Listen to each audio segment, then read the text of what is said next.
Hello বন্ধুরা, আবার এসে গেছে একটা শাড়ি ড্রাপিং ভিডিও নিয়ে। আমি পায়েল আর তোমরা দেখছো আমার নিউ শাড়ি সিরিজ পার্ট 3, যেখানে তোমাদের সাথে আমি ওপেন পাল্লু কেমনভাবে পরে সেটা শেয়ার করব।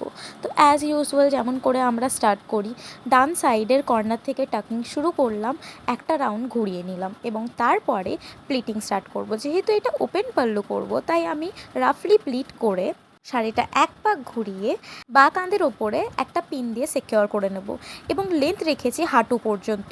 তারপরে বাকি ফ্যাব্রিকটা দিয়ে মিডল পোর্শনের কুচিগুলো ভালো করে নেব এবং সেম কুচিগুলো সেট করে ওপরে একটা পিন দিয়ে ওপর থেকে নিচ অবধি ভালো করে কুচিগুলো বসিয়ে নেব এবং কুচিগুলো ভালো করে বসে গেলেই আবার মিডল পোর্শনে মানে ঠিক নাভির নিচে আমরা টাকিন করে নেব। কিন্তু টাকিন করার আগে ওই যে বললাম, একটা পিন দিয়ে পেটিকোটের সাথে কুচিটাকে সিকিউর করে নেব। তারপরে টাকিন করার পরে যে এক্সট্রা ফ্যাব্রিকটা আছে সেইটা ভালো করে সেট করে নেব এবং তারপরেই বাকি ফ্যাব্রিকটা ভালোভাবে বসিয়ে কুচিটা ঠিক করে নেব।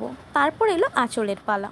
তো আমরা যে রাফলি প্লিট করে রেখেছিলাম, যেটা পিন দিয়ে রেখেছিলাম, সেই পিনটা খুলে সাইডে মিডিল পোর্শনের কুচির পাশেরটা ভালো করে সেট করে আঁচলটা পিন আপ করে নেব। তোমরা চাইলে দুই জায়গায় পিন লাগাতে পারো, এক হলো সামনে আর এক হলো পেছন দিকে, যাতে কুচিটা বারবার সামনে না চলে আসে।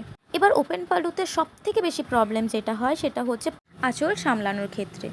তো তার সলিউশন হিসেবে আমরা একটা হেয়ার ব্যান্ড পিনের সাথে লাগিয়ে 2-3টে কুচি করে সেটার সাথে সেই পিন দিয়ে হেয়ার ব্যান্ডটা সিকিউর করলাম এবং সেইটা হাতে পরে নিলাম।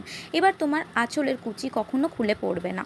তো এইভাবে শাড়ি র্যাপিংটা কমপ্লিট করলাম। আজকের জন্য এতটুকুই, দেখা হবে পরের ভিডিওতে। টাটা।